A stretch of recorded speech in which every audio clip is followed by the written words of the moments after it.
എൻ്റെ പ്രാണൻ്റെ പ്രാണനാണിവൾ.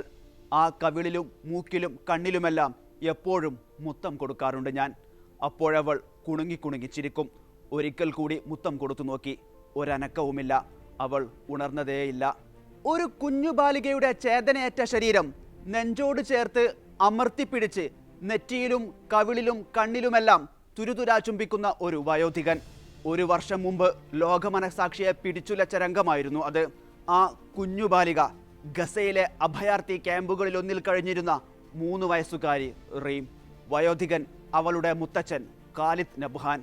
പ്രാണന്റെ പ്രാണൻ എന്ന അടിക്കുറിപ്പോടെ സോഷ്യൽ മീഡിയയുടെ ഹൃദയം കവർന്ന ഖാലിദും ഇപ്പോൾ ഇസ്രായേൽ കുരുതിയിൽ ചേതനയേറ്റു കിടക്കുകയാണ്. തെക്കൻ ഗസയിലെ അൽ നുസൈറാത്ത് അഭയാർത്ഥി ക്യാമ്പിൽ കഴിഞ്ഞ ദിവസം രാത്രി ഇസ്രായേൽ നടത്തിയ ബോംബാക്രമണത്തിലാണ് അബൂദിയ എന്ന പേരിൽ ഗസക്കാർ സ്നേഹത്തോടെ വിളിച്ച ഖാലിദ് കൊല്ലപ്പെട്ടത്. 2023 നവംബറിന്റെ ഒരു രാത്രിയിലാണ് നുസൈറാത്തിലെ അഭയാർത്ഥി ക്യാമ്പിൽ ഉറങ്ങിക്കിടന്ന റീമും 5 വയസ്സുള്ള സഹോദരൻ താരിഖും ഇസ്രായേൽ ആക്രമണത്തിൽ കൊല്ലപ്പെടുന്നത്.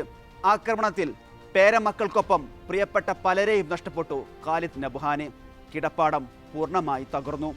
ജീവനറ്റ് കിടക്കുന്ന റീമിനെ ഇരുകരങ്ങളിലും കോരിയെടുത്ത് താലോലിക്കുകയും ശരീരത്തിലുടനീളം കണ്ണീർ ചാലിച്ച് അവസാനത്തെ ചുടുചുംബനം നൽകുകയും ചെയ്യുന്ന ഖാലിദിന്റെ ഹൃദയഭേദകമായ ദൃശ്യങ്ങൾ ലോകത്തിന്റെ നോവായി മാറുന്നത് അങ്ങനെയാണ്.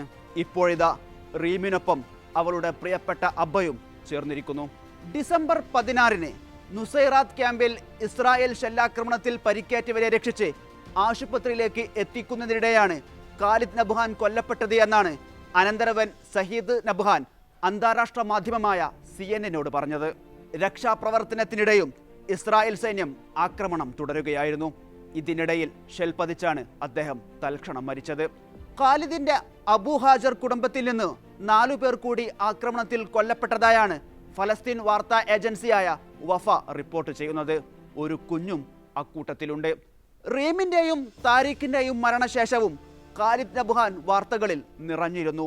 അഭയാർത്ഥി ക്യാമ്പുകളിലും ഇസ്രായേൽ കൂട്ടക്കുരുതിയുടെ നടുക്കം പേറുന്ന കുഞ്ഞുങ്ങൾക്കിടയിലും ആശ്വാസത്തിന്റെ കരങ്ങൾ നീട്ടി അബൂദിയ എത്തി.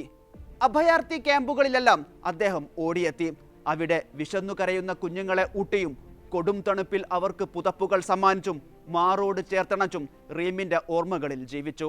കളിക്കോപ്പുകളും മിഠായികളുമായി കുട്ടികൾക്ക് മുന്നിൽ പ്രത്യക്ഷപ്പെട്ട് അവരുടെ കണ്ണുകളുടെ തിളക്കത്തിൽ ആനന്ദം കൊണ്ടു. അഭയാർത്ഥി ക്യാമ്പിലെ കുട്ടിക്കളികളിൽ പങ്കുചേർന്ന് അവരിൽ അലിഞ്ഞു ചേർന്നു. ദിവസവും ഇടതടവില്ലാതെ നടക്കുന്ന ഇസ്രായേൽ വ്യോമാക്രമണങ്ങളിൽ ജീവൻ പൊലിഞ്ഞവരുടെ കുടുംബങ്ങളെ ആശ്വസിപ്പിക്കാനും ഖാലിദ് എത്തി. പരിക്കേറ്റവരെ പരിചരിക്കാനും ആശുപത്രിയിലെത്തിക്കാനും മുന്നിൽ നിന്നു.